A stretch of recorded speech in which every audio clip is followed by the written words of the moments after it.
வணக்க நண்பர்களே, இந்த வீடியோ பதிவு உண்மையாலுமே உங்கள் மனசை ரொம்பவே நெகிழ வச்சிரும். அதாவது சென்னையில் பிறந்து அங்கேயே வளர்ந்த ஒரு பெண்மணி கிராமத்து ஆளை கல்யாணம் பண்ணிக்கிறாங்க. ஆனால் கல்யாணம் பண்ண பிறகு தன்னுடைய கணவனை அந்த அம்மா சுத்தமாக மதிக்கிறது கிடையாது. கணவன் மனைவி சண்டை வந்துட்டா ஆவுன்னா கிராமத்தான் பட்டிக்காட்டான்னு சொல்லி தன்னுடைய கணவனை இழிவுபடுத்துறத அவங்க வாடிக்கையாக வச்சுருக்காங்க. அதுக்காக அந்த பெண்மணிக்கு தன் கணவன் மேலே அன்பு இல்லைன்னு சொல்ல முடியாது. அவங்க அன்பாக தான் இருப்பாங்க. ஆனால் கணவன் மனைவி சண்டை வந்துட்டால் மட்டும் தன் கணவனை எப்படியாவது இழிவுபடுத்தணும் அப்படிங்கிற மோட்டிவில் அவங்க இப்படி கிராமத்தான் பட்டிக்காடன்னு சொல்லி பேசுகிறத வழக்கமாக வச்சுருக்காங்க. கிராமத்தில் பிறந்தாலும் அவருடைய கணவன் நல்லா படித்து அரசு உத்தியோகத்தில் இருக்கிறதால தான் அந்த அம்மா அவரை கல்யாணம் பண்ணிக்கிட்டாங்க அப்படின்னு சொல்லி அவங்க உறவுக்காரங்க சில பேர் சொல்கிறது உண்டு. இப்படி கிராமம் அப்படின்னா ஒரு மாதிரியும் சிட்டின்னா ஒரு மாதிரியான மனநிலைமை அந்த அம்மா மனசில் இருக்கிறதால கிராமத்துக்காரங்களை பார்த்தாலே அந்த அம்மாவுக்கு கொஞ்சம் பிடிக்காது. ஊருக்கு வந்த சொந்த பந்தங்களை கூட அவங்க மதிக்கிறது கிடையாது.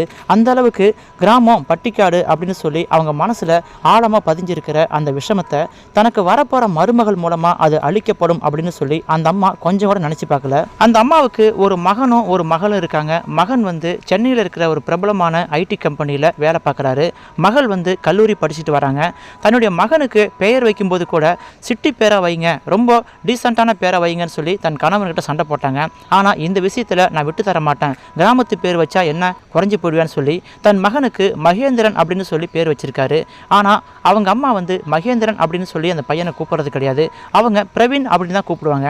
அதனால் அந்த மகனுக்கு மகேந்திரன் என்ற பிரவீன் பேர் விளங்கிடுச்சு. தன்னுடைய மகனுக்கு பிரவீன் அப்படின்னு சொல்லி சிட்டியில் விளங்குற பேரை வச்சா தன் மகனுக்கு சிட்டியோட மனப்பான்மை வந்துருன்னு சொல்லி நினச்சாங்க. ஆனால் அந்த பையன் தன்னுடைய அப்பா போலவே கிராமத்து மக்கள் மேலேயும் கிராமத்தில் உள்ள தன்னுடைய தாத்தா பாட்டி சொந்த பந்தங்கள் மேலேயும் அளவு கடந்த பாசம் வச்சிருக்காரு. இதை பார்த்த உடனே அவங்க அம்மா சொல்கிறாங்க, இங்கே பாடுறா, உங்கள் அப்பனை போல பட்டி காட்டானா இருக்காத, நீனு சிட்டியில் வளர்கிற பையன், கொஞ்சமாவது சிட்டியோட மனப்பான்மையில் இருன்னு சொல்லும் பொழுது, இங்கே பாருமா, என்ன நீங்கள் சிட்டி கிராமம்னு பேசிக்கிட்டு இருக்கீங்க, எல்லா மனுஷங்களும் ஒரே மாதிரி தான். அப்படி பார்க்க போனால் எதுக்காக அப்பாவை நீங்கள் மேரேஜ் பண்ணிக்கிட்டீங்க, அப்பா கிராமத்து ஆளு தானே, அவர் எதுக்கு கல்யாணம் பண்ணிக்கிட்டீங்க அப்படின்னு சொல்லி தன் மகன் கேட்கும் பொழுது அந்த அம்மாவால் ஒன்றும் பேச முடியாது. ஏன்னா அக்கம் பக்கத்தில் உள்ளவங்களாம் அவர் கவர்மெண்ட் உத்தியோகத்தில் இருக்காரு, அதனால தான் கல்யாணம் பண்ணிக்கிட்டாங்க அப்படின்னு சொல்லி ஒரு சில பேர் பேசுகிறத கேட்டிருக்காங்க. அதே போல் தன் மகனும் பேச ஆரம்பிச்சிருவானோ அப்படின்னு சொல்லி அந்த அம்மா அதுக்கப்புறம் வாய் திறக்கவே இல்லை. இருந்தாலும் தன் மகனுக்கு சிட்டியில் ஒரு நல்ல பெண்ணாக பார்த்து கல்யாணம் பண்ணி வைக்கணும் அப்படிங்கிறத மோட்டிவாக வச்சுருக்காங்க. ஆனால் மகேந்திரனுக்கு அப்பா போல் கிராமத்தில் உள்ள பெண்ணை நம்ம மேரேஜ் பண்ணிட்டோம்னா குடும்பத்தை பொறுப்பாக பார்த்துக்குவாங்க, பாசமாக இருப்பாங்க.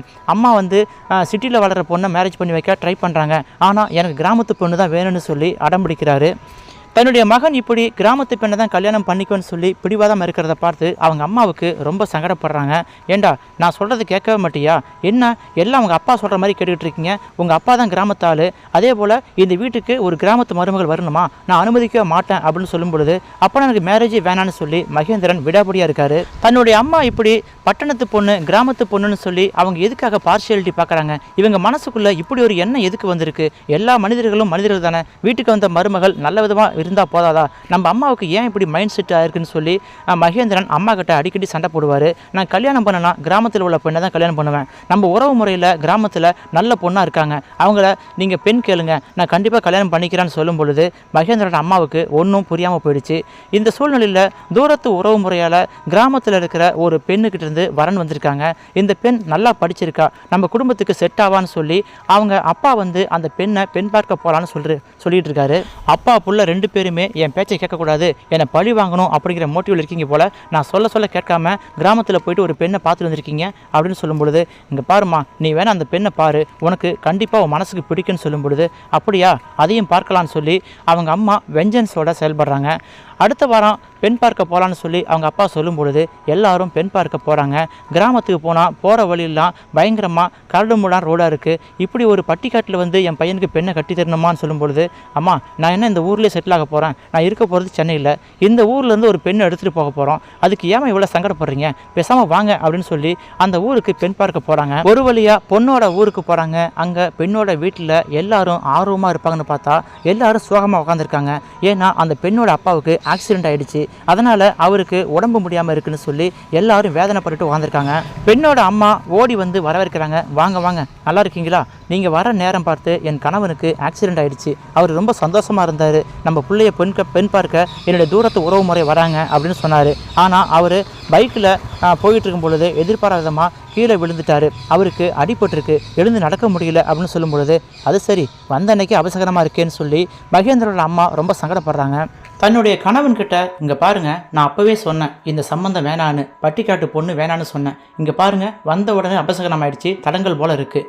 உங்கள் சம்மந்திக்கு ஆக்சிடென்ட் தான், அவருக்கு உடம்பு முடியலையா, நாளைக்கு நம்ம புள்ள தான் அதெல்லாம் பார்க்க வேண்டியிருக்கும். நம்ம பார்க்க வந்திருக்கிற உங்கள் வருங்கால மருமகள் இந்த வீட்டுக்கு ஒரே மகள். அதனால் நாளைக்கு அந்த பொண்ணோடு மட்டும் இல்லாமல் அவங்க அப்பா அம்மாவையும் சேர்த்து நம்ம புள்ள தான் பார்த்துக்க வேண்டியிருக்கோம். இங்கே பாருங்கள், நான் சொல்கிறது கேளுங்க, தயவு செஞ்சு இங்கேருந்து போயிடலாம், சிட்டியில் ஒரு நல்ல பொண்ணாக பார்த்து கல்யாணம் பண்ணி வைக்கலாம் அப்படின்னு சொல்லும் பொழுது, இங்கே பாருமா, வந்த இடத்துல விதண்டாவாதம் பண்ணிக்கிட்டு இருக்காத, நம்ம முடிவு பண்ணி வந்துட்டோம். இந்த வீட்டில் பொண்ணு ரொம்ப நல்ல பொண்ணு, அதுவும் இல்லாமல் இந்த வீட்டுக்கு இந்த ஊர் முழுக்க ரொம்ப நல்ல பேர் இருக்குது. நீ வரும்போது பார்த்தல எவ்வளோ பேர் உனக்கு மரியாதை கொடுத்தாங்க, அது நமக்கு கொடுத்த மரியாதை இல்லை.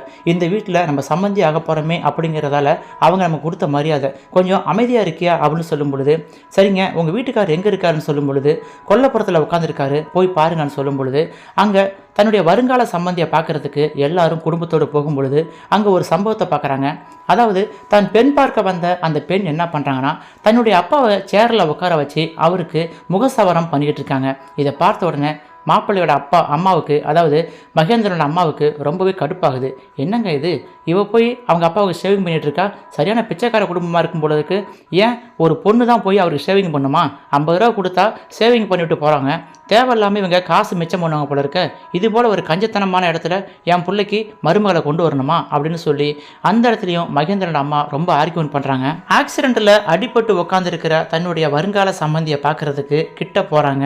அங்கே தன்னுடைய மாப்பிள்ளை வீட்டுக்காரங்களாம் வந்திருக்காங்க அப்படின்னு சொல்லி நினச்சி அந்த பெண்ணோட அப்பா ரொம்ப சந்தோஷப்படுறாரு. வாங்க சம்பந்தி, இப்போ தான் வந்தீங்களா, ஒரு வாரத்துக்கு முன்னாடி தான் ஆக்சிடெண்ட் ஆகிடுச்சு, உங்கள்கிட்ட சொல்ல வேணான்னு சொல்லி நான் தான் மறைச்சிட்டேன், நீங்கள் இன்றைக்கி வர்றதா சொன்னாங்க, நீங்கள் வரும்பொழுது நான் எழுந்து உட்காரணும் இல்லையா, அதனால் இன்றைக்கி தான் எழுந்து உட்காந்தேன், நான் சேவிங் பண்ணுறதுக்கு ஆளை கூப்பிடுவான்னு சொன்னேன், என் பொண்ணு தான் அதெல்லாம் வேணாம்பா, மாப்பிள்ளை வீட்டுக்காரன் வந்துடுவாங்க, நானே பண்ணுவேன்னு சொல்லி வம்படியாக பண்ணிக்கிட்டு இருக்கா அப்படின்னு சொல்லும் பொழுது, இதில் என்னப்பா இருக்குது, நான் நல்லா தான் பண்ணுவேன் அவனுக்கு அப்படின்னு சொல்லி அவங்க அந்த பொண்ணும் அவங்க அப்பாவுக்கு தொடர்ந்து முகசவரம் பண்ணுறதை பார்த்து மகேந்திரனோட அப்பாவுக்கு ரொம்ப சந்தோஷம். பரவாயில்ல, உங்கள் பொண்ணு உங்கள் மேலே இவ்வளோ பாசமாக இருக்காளே, நான் இது போல் பொண்ணை பார்த்தது இல்லைன்னு சொல்லி அந்த இடத்துல புகழ்ந்து தள்ளுறாரு. மகேந்திரனோட அம்மாவுக்கு செம்ம கடுப்பாகுது.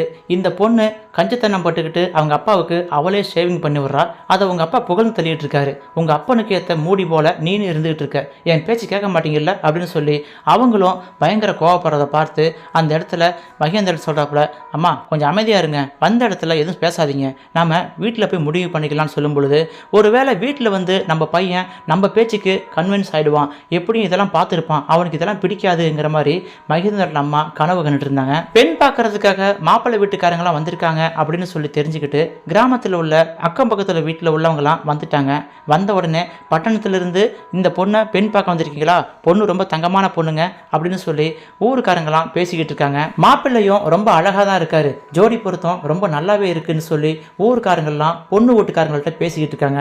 அந்த டைமில் பெண் பார்க்க வந்திருக்கிற மாப்பிள்ளை வீட்டுக்காரங்களுக்கு காஃபி கொடுக்கறதுக்காக காஃபி டம்ளரை கொண்டு வராங்க. அந்த பெண் வந்தது எல்லாத்தையும் காஃபியை கொடுத்துட்டு மகேந்திரோட அம்மாவை மட்டும் தனியாக கூப்பிட்டு, ஆண்டி உங்களுக்கு என்னை பிடிக்கலன்னு நல்லாவே தெரியும், உங்கள் பையனுக்கு நான் ஏற்ற மருமகள் கிடையாது, ஆனால் நீங்கள் இங்கிருந்து போகும் பொழுது தயவு செஞ்சு எங்கள் அப்பா உடம்பு முடியாமல் இருக்காரு, அவங்கள பார்க்க தான் வந்தேன்னு சொல்லி ஊருக்காரங்க மத்தியில் சொல்லிட்டு போயிடுங்க. நீங்கள் ஊருக்கு போன பிறகு வேணா எங்கள் அப்பா கிட்ட ஃபோன் போட்டு இது போல் எங்கள் பையனுக்கு உங்கள் பெண்ணை பிடிக்கல அப்படின்னு சொல்லிட்டான், அதனால் இந்த கல்யாணத்தை நிறுத்திடலான்னு சொல்லி நீங்கள் எங்கள் அப்பா கிட்ட சொல்லுங்கள், ஏன்னா ஊருக்காரங்க முன்னாடி நான் இது போல் எங்கள் அப்பாவுக்கு ஷேவிங் பண்ணி விட்டுருக்கேன், பட்டிக்காட்டு பொண்ணுன்னு சொல்லி எதுவும் பேசிடாதீங்க, அதனால் எங்கள் அப்பா மனசு ரொம்ப கஷ்டப்படும், ஏன்னா எங்கள் அப்பா என் மேலே உயிரே வச்சுருக்காரு, அதே போல் தான் நானும் எங்கள் அப்பா மேலே உயிரே வச்சுருக்கேன், அவருக்கு ஷேவிங் பண்ணி விட்டது ஒன்றும் தப்பான ஒரு குற்றம் கிடையாது, எங்கள் அப்பாவை நான் தானே பார்த்துக்கணும், எங்கள் வீட்டில் ஆண் பிள்ளை கிடையாது, அதனால் இந்த வீட்டுக்கு நான் தானே ஆண் பிள்ளையாக இருந்து எல்லாத்தையும் பார்த்துக்கணும், நாளைக்கு எனக்குன்னு ஒரு மாப்பிள்ளை வந்தால் கூட அவரையும் எங்கள் அப்பா போல தான் பார்த்துக்குவேன்,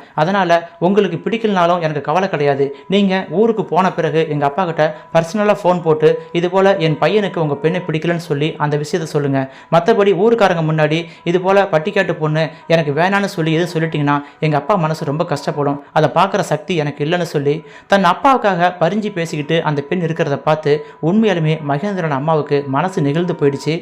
இத்தனை காலமாக நான் பட்டிக்காட்டு பொண்ணு சிட்டி பொண்ணுன்னு சொல்லி நான் தான் பார்ஷியாலிட்டி பார்த்துக்கிட்டு இருக்கேன். ஆனால் இந்த பொண்ணு தன்னுடைய அப்பாவை எப்படி தங்கமாக பார்த்துக்கிறா. நாளைக்கு நம்ம வீட்டுக்கு மருமகளாக வந்தாலும் நம்ம பிள்ளையும் இவ தங்கமாக பார்த்துக்குவாளே, இவளை போய் மிஸ் பண்ண பார்த்துட்டேன்னு சொல்லி, அப்படிலாம் இல்லைம்மா, நீ தான் என் வீட்டுக்கு மருமகள்னு சொல்லி அந்த இடத்துல மகேந்திரோட அம்மா அடித்து சொல்கிறாங்க. தன்னுடைய கணவன் கிட்டையும் இந்த விஷயத்த சொல்கிறாங்க. இங்கே பாருங்கள், பெண்ணு எனக்கு ரொம்ப பிடிச்சிருச்சு, நான் தான் தேவையில்லாமல் புலம்பிக்கிட்டு இருந்திருக்கேன். ஆனால் இந்த பொண்ணு ரொம்ப தங்கமான பொண்ணாக இருக்கா, நம்ம குடும்பத்துக்கு ஏற்ற மருமகள் இவ தான். நான் தான் இத்தனை நாளாக பட்டிக்காடு பட்டணம்னு சொல்லி தப்பு கணக்கு போட்டுக்கிட்டு இருக்கேன். இந்த பொண்ணு நம்ம பையனுக்கு சிட்டியில பிறந்து வளர்ந்த பொண்ணுங்க தான் ரொம்ப நல்ல அதுக்கப்புறமா மகேந்திரனோட கல்யாணத்துக்கு அவங்க அம்மா பச்சை கொடி காட்டிருக்காங்க. கிராமத்து பொண்கள்லாம் வேணாம், என் மகனுக்கு சிட்டியிலே பெண் பாருங்கன்னு சொல்லி ஒரு அம்மா பிடிவாதமாக இருந்திருக்காங்க.